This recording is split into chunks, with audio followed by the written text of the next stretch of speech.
Very good morning, students. Today we are going to study next chapter, that is the sixth chapter of history, that is towns, traders and craft person. We know how the situation it was there in India, that we have seen in sixth standard. It was very small villages, and slowly it is developing to small settlement, and now we can see in this chapter we are going to see how they are developing the making the towns, and what is the importance of traders and craft person in coming of new towns, like that things we are going to see.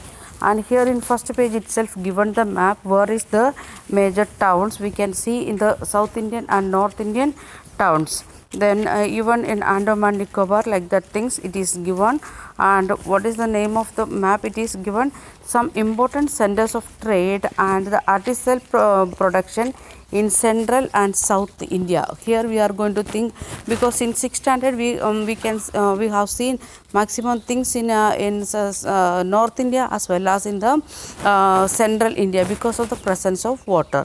Here we are going to see in the presence of the small towns, or the developing of small towns in central as well as in the South India. The next point what we are going to see, the administrative centers, how the towns are developing because of the it is the capital of the king, or in the provincial capital of the kings, that is we can call it administrative centers. Then we can see the temple towns and pilgrim centers. Some of the towns it is developing because there is a famous temple, as well as it is a pilgrim place. Pilgrim means the people they are moving from one place to another place in search of God, or in the name of religion. Then we can see the some bronze, then bell metal and the lost wax techniques, how it was the making the bells here in the towns or in the statues in the temples, like that things we can see in the box. Then comes the network of the small towns, how they are having the network, means for example Kadur is a town, and Erode, Trichy, Salem, like that towns are there nearby, how they are making the networks, how they are making the relationship each other. It may be in the name of trade, or in the name of administration, or in the name of pilgrim. They are making their own network, and how it is developing. Then taxes on market, what are the different types of taxes? We have seen the land tax, like that many things in last in different lessons in from even third, fourth, fifth lessons of our history. Then traders big and small, the merchants or traders that we can see, small traders what they are producing, and they are coming with that things into the market, or some are they are collecting materials from many people and coming to the market as a big trader. The next topic what we want to study, that is about Kabul. It is in Afghanistan. That time we are studying what we are studying now. It is about the Indian subcontinent. So Afghanistan, Pakistan, India, Bangladesh, all together it was one country where one area we was considering in that time. Then craft is in the towns, how the influence of different types of craft, especially the weaving or pottery, like that different types of craft was there in the towns. According to that, some towns become very famous here in India. The changing fortune of the towns, how the towns and its nature it is changing. Then we are going to see a closer look on Hampi, that is in Karnataka, that is very famous Vijayanagara kingdom, and its speciality, like that things. And I think in one Malayalam and one Tamil movie they made like that the many features of Hampi they are expressed in that movie. Then Musulipattanam, that is fishers a village. Then we can see Surat, that is in Gujarat. Like that three places we are going to see. We will see their architectural styles, how they was making the buildings. We already seen that one in the common chapter. Then how they are making the fortification of the city. Then we can see the gateway, how they was making the gateway entrance to the city. Then fishing, how the trouble of water, if it is scarcity of water or flood, both will affect the fisherman, that we are going to see in the Muslipatanam. That is Muslipatanam, that name because of this fishing only. Then the poor fisher town, that is Muslipatanam, we are going to study. Then again the new towns and traders after this that period. Then how the present after coming of British people, how the towns and cities it is developing, that we are going to that also we will see. We can see the picture, it is given St. George in Madras, like that things we know. That is not Indian names, we are, it is a East Indian Company, they named the towns and buildings after their arrival, that also we will see. Then we are going to see Vasco da Gama and Christopher Columbus. Vasco da Gama, who found discovered sea route to India, then Columbus, who find out the sea route to America. Like that, both person we are going to make a comparative study. This is the structure of the lesson. Then comes the question answer, and means the let's recall, then state the true or false, then question answer, then let's understand, some questions are there, then let's discuss, then let's do. Like that, many parts are there in the in exercise part itself. So we are moving to one by one point. Okay.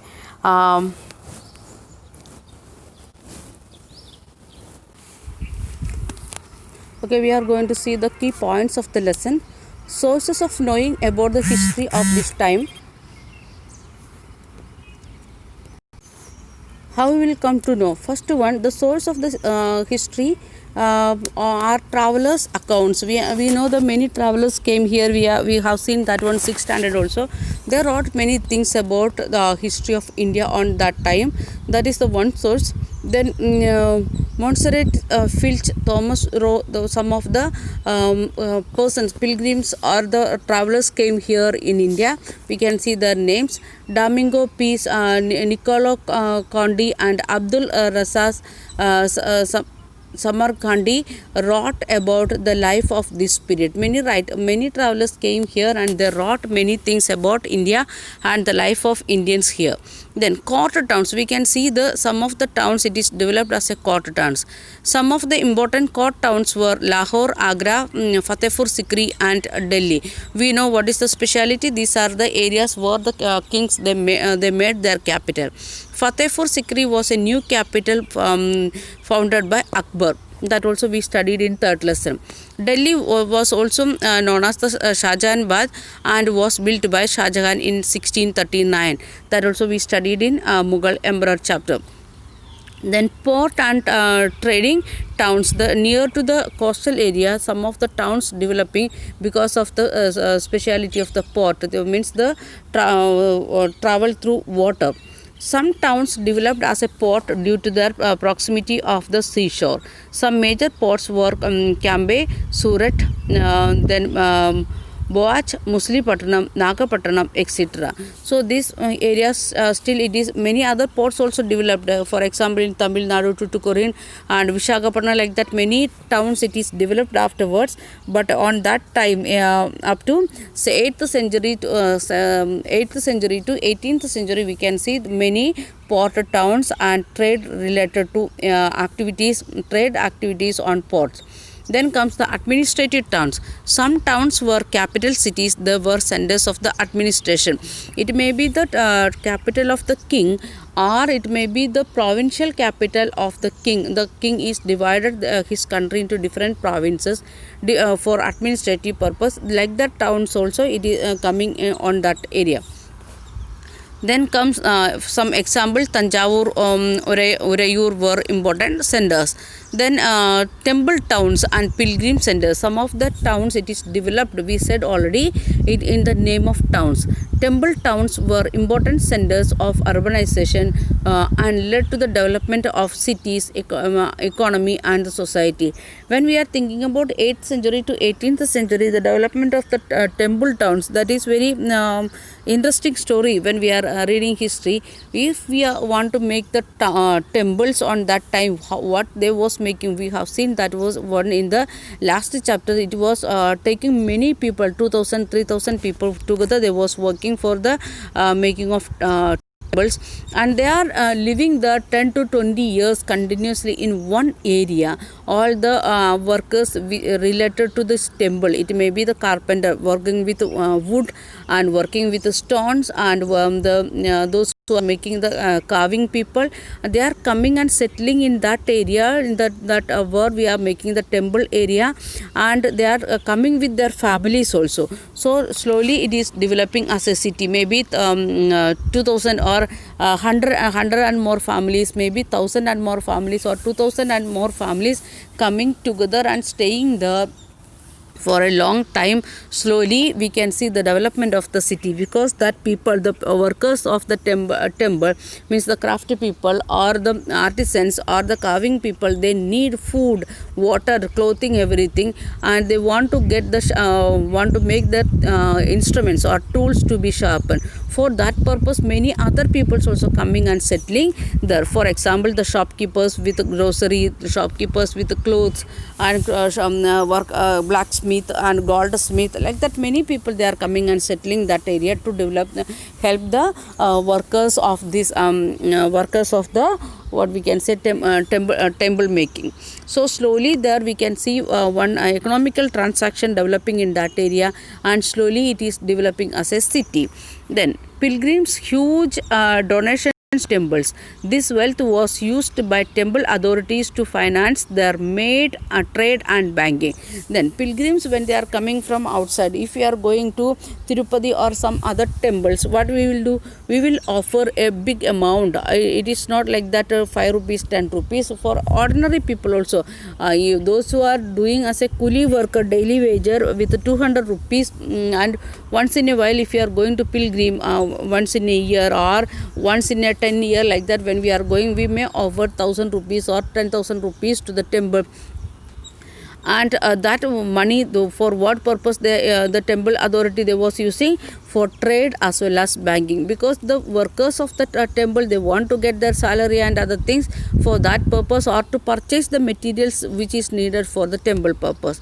Then important temple towns are the Baliswamin in Madhya Pradesh, Somanath in Gujarat, Kanchipuram and Madurai, that is in Tamil Nadu. Then another one, how important was bronze? Why it is important, bronze, or what is, how we are making the bronze? Bronze is an alloy compound of the copper and tin, that we may you may studied in science and chemistry. Bronze, it is a combination of copper and tin. Then Chola rulers used this metal to make the statues through the tox wax technique. They was making the mold, and they was pouring that wax inside. Then afterwards, what they will do, they will when it is drying up, and they are taking it out, like that. The bronze they was making in a liquid form by heating, and they are pouring that statues. They are making the statues model with mud or something. Then they are pouring that one inside the that mold, and when it is coming dry, they will take it out, like that. In that method they was using to make the statues. And we know the Nataraja statues or the bells of the temples, like that things that we was making with the help of bronze. Then emergence of small towns, we can see small towns, it is developing in some areas, that we will see in next video.